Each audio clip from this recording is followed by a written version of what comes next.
Həsrətinə son qoyulan xar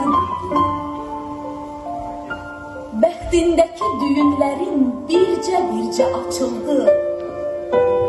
İlhamlı zəfərə aparan yolda bayrağımız Şuşaya da sancıldı. Dəmir yumruq oldu xalqın, millətin, qələbəmin rəmzi xarı bülbülü. Xilas etdi səni Azərbaycan əskəri. Qalib sərkərdəmi, qalib vətənim.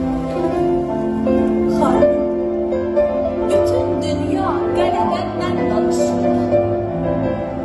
Xarı, gözəl gün, sənə azadlıq yarışır.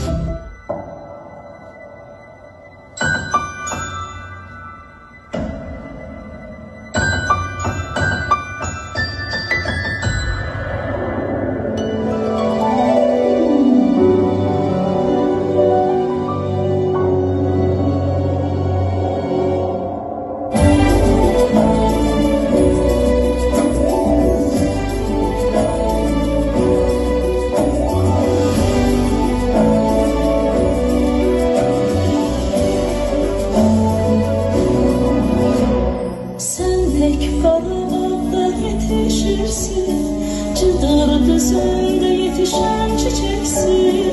Başka hiçbir memlekette yeşer